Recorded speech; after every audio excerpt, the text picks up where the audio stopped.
بسم الله الرحمن الرحیم. الحمد لله رب العالمین والصلاة والسلام على اشرف الانبیاء سیدنا و رسولنا محمد صلی الله علیه و آله و صحبه وسلم. قال الله تبارك وتعالى يا أيها الذين آمنوا لا يسخر قوم عن قوم عسى أن يكونوا خيرا منهم. با سلام خدمت شما بینندگان محترم، با برنامه ماه صبر و شکیبایی در خدمت شما بینندگان محترم هستیم و امیدواریم که بتوانیم مطالبی را مطرح کنیم که پیش از این که مورد توجه و پسند شما و من باشه، مورد توجه و پسند الله رب العالمین قرار بگیره. ما در هفته گذشته و در برنامه قبلیمون در مورد ذکر و یاد الله صحبت کردیم و امروز میخواهیم در مورد حرمت و ارج نهادن به مؤمن صحبت کنیم که مؤمن چقدر نزد الله تعالی حرمت داره و ما باید چقدر حرمت مؤمن را نگه داریم.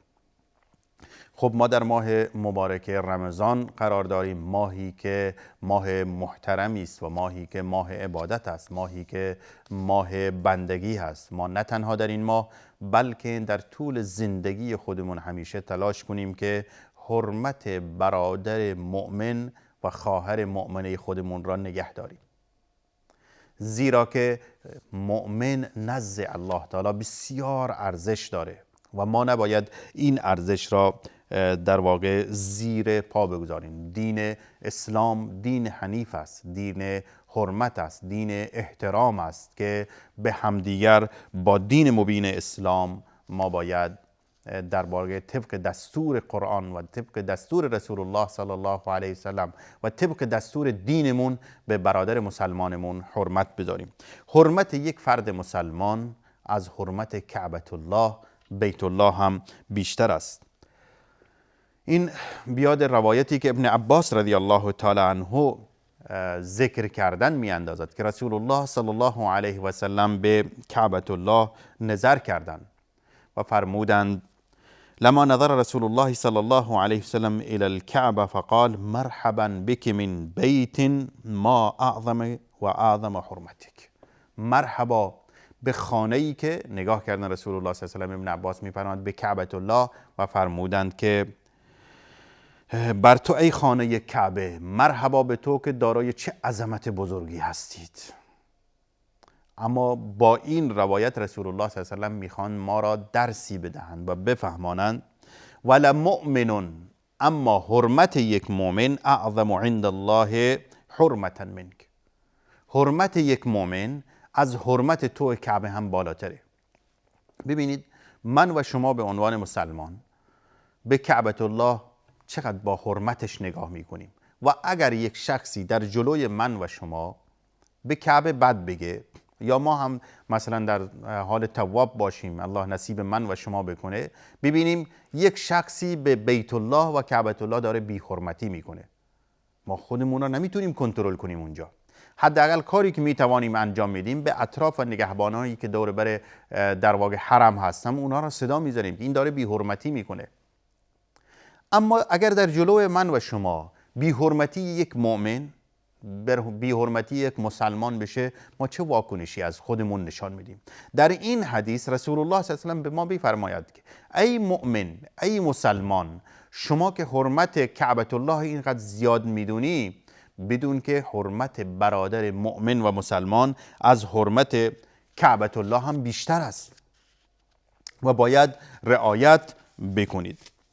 برای همین است که ما باید به مؤمن ارج بنهیم. در حجة الوداع رسول الله صلی الله علیه و سلم مهمترین حرمت هایی که باید حفظ بشه را ذکر می کند. خودتون میدونید که حجة الوداع در آخرین حج رسول الله صلی الله علیه و سلم است و در همین حج همه مسلمانان اطراف و دوربر در واقع سرزمین های اسلامی همه اومده بودند برای حج. اونایی که در اون زمان وجود داشتند و مسلمان شده بودند در اطراف، همه ایشون برای این که همرکاب با رسول الله صلی الله علیه و سلم و همراه با رسول الله صلی الله علیه و سلم حج خودشون را انجام بدن آمده بودند.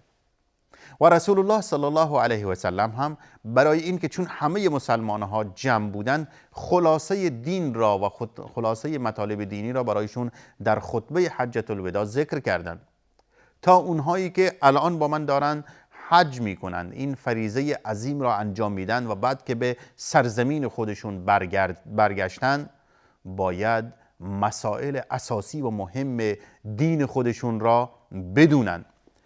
در حجة الوداع رسول الله صلی الله علیه و سلم به این حرمت ها اشاره میکنند و میفرمایند فإن دماءکم و اموالکم و اعراضکم بینکم حرام. زیر خونهای شما، آبروی شما و اموال شما بر همدیگر حرام است، که حرمت یومکم هذا، مثل حرمت یومکم هذا، امروز، و شهرکم هذا، این ماه، و فی بلدکم هذا. ببین اینجا چند حرمت یک جا جمع شده است.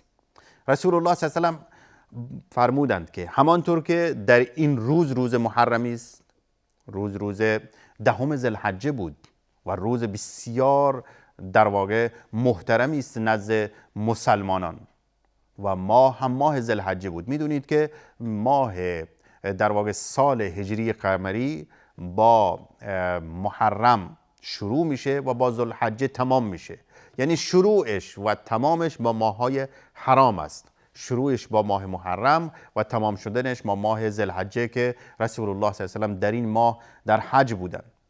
فرمودند مثل این ماه که ماه ذوالحجه است. و بعد حرمت سوم بلدکم هذا، شهر حرم، شهر مکه مکرمه، یعنی همانطور که محترم و حرام است در این ماه، آبروی مسلمانان، همچنین اموال آنها و خون آنها، خون ریزی آنها حرام است. رسول الله صلی الله علیه و سلم در واقع در این حدیث یک درس بزرگی به امت اسلامی دادن که باید مواظب حرمت برادر مؤمن و مسلمان خودشون باشن و نباید اون را خیلی سهل و آسان بریزن و بهش بی توجه باشن. در جلسه قبلی ما هم صحبت کردیم در مورد تقوا، جلسه های قبلی بود، در مورد تقوا صحبت کردیم و اونجا گفتیم که ملاک قبولیت و ارزش انسان نزد الله تعالی این صورت ظاهریش نیست، این اموالش نیست. صورت ظاهری و اموال ملاک برتری انسان نزد الله نیست، ملاکش تقوا و خداترسی است. پس نباید ما به خاطر اینکه یک پست و مقام داریم، به خاطر اینکه مال ما از شخص دیگر بیشتره یا ارزش ما نزد مردم بیشتره، سبب بشه که ما به یک مسلمان بی حرمتی کنیم. باور بفرمایید بسیاری از افراد فقیر و افرادی که ما آنها را در واقع با دید چشم خودمون یا جامعه آنها را خیلی پست نگاه میکنه و پست میبینه، نزد الله تعالی ارزششون خیلی بالاتر و بزرگتره و خیلی ارزش بالایی دارند. برای همین ما هم باید ارزش آنها را حفظ کنیم. در آیه‌ای که من ابتدای صحبت‌های خودم در واقع خوندم، سوره حجرات آیه 11 هست، الله تعالی درس بزرگی به ما میده و ما را چند نکته را متذکر میشه. ای مؤمنان لا یسخر قوم عن قوم، همدیگر را مسخره نکنید، زیرا که شاید اون کسی که شما اون را مسخره میکنید از شما بهتر باشه. ولا نساء من نساء، هیچ زنی هم اجازه نداره زن دیگری را مسخره کنه. شاید اون زنانی که این زنان اونها را مسخره میکنن از نظر ارزش نزد الله تعالی محبوب تر باشند. در این آیه چند نکته را الله تعالی به ما ذکر میکنند و تذکر میدهند. اولیش لا یسخر قوم من قوم، مسخره نکردن. باور بفرمایید مسخره کردن سبب دوری دلها میشه، دلها از هم فاصله میگیرند با مسخره کردن. حالا مسخره کردن چه زن باشه چه مرد باشه، چه پیر باشه چه جوان باشه، چه مالدار باشه بیمال باشه، اجازه نداریم کسی را مسخره کنیم و این مسخره کردن سبب نفرت میشه، سبب دشمنی میشه، سبب این میشه که ما نسبت به همدیگه کینه داشته باشیم. خب وقتی که من یه فردی را مسخره بکنم و اون فرد خصوصا در جایگاهی باشه که نتونه اون زمان انتقام خودش رو بگیره، یا با مسخره من خوشحال باشم که چند نفر با این صحبت‌های من، مسخره کردن من، به این شخص میخندند، اون شخص نفرت و کینه من در وجودش کاشته میشه و سبب دوری دلها میشه. برای همین باید اول از مسخره کردن دور باشیم. ولا تلمزوا انفسکم، طعنه نزنید. طعنه زدن یک گناه بسیار بزرگی. بسیاری از انسانها عادت دارند همدیگر را طعنه میزنند. این طعنه زدن گناه بزرگی است.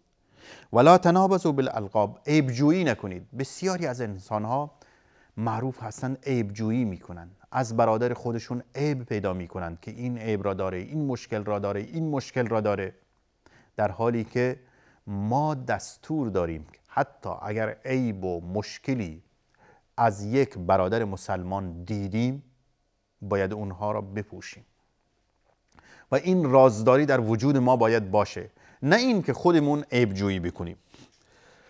روایت معروف مفلس که رسول الله صلی الله علیه و سلم یک روز از صحابی خودش سوال کردن که آیا میدونی من مفلس در امت من، بینوا در امت من کیست؟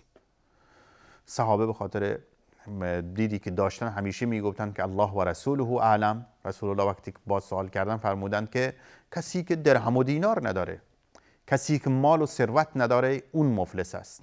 اما رسول الله صلی الله علیه و سلم فرمودند که مفلس در امت من شخصی هست که روز قیامت حاضر کرده میشه، در جلوی الله تعالی حاضر میشه، هم نماز داره، هم روزه داره، هم حج داره و هم ماه مبارک رمضان هستیم روزه زیاد گرفته و عبادت کرده. در واقع با یک بار زیاد از روزه و عبادت نزد الله حاضر میشه. اما در کنارش مدعیانی هستند که دعوا دارن باهاش. یکی میگه به من بد گفته، یکی میگه به من مسخره کرده، یکی میگه به من دشنام داده، یکی میگه به من در واقع مرا زده، بدگویی من را کرده، غیبت من را کرده. یکی نمازش را میبره، یکی روزهش را میبره، یکی بقیه اعمال این شخص را میبره، تا اینکه کلا هیچ چیزی براش نمیمونه. شخصی که خوشحال بود و با در واقع اعمال زیادی نزد الله حاضر شده بود، این لحظه هیچی نداره. آخر هنوز مدعیان زیاد هستن. یه شخص دیگه میاد هنوز میگه به من بد گفته یا من زده، آبروی منو در واقع برده، حرمت منو نگه نداشته، اما عبادت نداره. تکلیف چیه؟ از گناهان اون فرد مدعی که دعوا کرده گرفته میشه، بر سر این شخص در واقع ریخته میشه و داده میشه و این شخص با وجودی که این همه اعمال نیک داشت به جهنم میره. رسول الله صلی الله علیه و سلم فرمودند مفلس در امت من این است. این شخص در واقع مفلس است که با اعمال زیاد میاد اما با معصیت و گناهانی که خودش انجام نداده این معصیت را، با همین گناه ها به جهنم میره. سعید ابن زید رضی الله تعالی عنه از رسول الله صلی الله علیه و سلم روایت میکنند که رسول الله صلی الله علیه و سلم فرمود ان من اربع الربا الاستطالة فی عرض المؤمن، عرض المسلم بغیر حق. بدترین در واقع و بالاترین درجه ربا را که میدونیم یک گناه بسیار بزرگی، سود و ربا، اما رسول الله صلی الله علیه و سلم میفرمایند بالاترین درجه ربا وارد شدن و زبان درازی کردن به ناحق در آبروی فرد مسلمان است. این بالاترین درجه رباست و معصیتش خیلی زیاد است. در مقابل این که ما در واقع آبروریزی مسلمان را نکنیم، باید از آبروی مسلمان حفاظت کنیم، در واقع دفاع کنیم. از جان، مال و آبروی برادر مسلمانمون اگر در جمعی هستیم باید دفاع کنیم. رسول الله صلی الله علیه و سلم در روایتی میفرمایند که روایت ترمذی با شماره 1931 است: من رد عن عرض اخیه رد الله عن وجه النار یوم القیامه. کسی که از آبروی برادر مسلمانش دفاع کنه، الله اون را روز قیامت از آتش جهنم دور نگه میداره. چه فضیلت بزرگیه. در جمعی نشستیم، من، شما، برادر، دوست، عزیز، یه شخصی میاد در واقع آبروریزی برادر مسلمانی را میکنه و پیش ما در مورد اون صحبت میکنه. ما باید از این شخص دفاع کنیم و نتیجه این دفاع ما این است که الله تعالی ما را از جهنم نجات میده. این یه فضیلت بزرگی در دفاع از در واقع عرض و آبروی مسلمان است که ما از آبروی برادر مسلمان خودمون دفاع میکنیم و الله تعالی ما را از آتش جهنم نجات میده. بسیاری از علما و سلف صالح ما عادت داشتن و این عادت اون سلف صالح ما بود که اصلا در مجلس و جلسه خودشون اجازه نمیدادند که کسی بدگویی کسی دیگر را بکنه، حتی اگر دارای این شخصی که بدگویی میکرد و غیبت میکرد دارای وجهه و شخصیت بزرگی باشه، چه از نظر دینی یا خواص دنیوی باشه یا دینی باشه، فرد بزرگی باشه، اما اجازه نمیدادن این شخص در جلسه اونها در واقع بدگویی این شخص را، یک شخص دیگر را بکنه و صراحتاً بهش میگفتن فلانی در جلسه ما، در جمع ما غیبت و بدگویی برادر مسلمان خودتا انجام نده. همین دفاع از عرض مسلمان خودش امر بالمعروف است و نهی از منکر است. یعنی در همین دفاع کردن از آبروی برادر مسلمان هم امر بالمعروف داریم انجام میدیم، هم نهی از منکر داریم میکنیم و هم این که فضیلتی که گفتم این فضیلت را در واقع حاصل میکنیم و الله تعالی ما را از جهنم در واقع نجات میده. برای همین لازم است که ما در طول زندگی خودمون، خصوصا در این ماه مبارک رمضان، باید از آبروریزی و حرمت مسلمانان را نشکنیم و آبروریزی آنها را نکنیم، بلکه از آنها دفاع کنیم. تا برنامه دیگر شما را به خداوند منان میسپارم. السلام علیکم و رحمت الله و برکاته.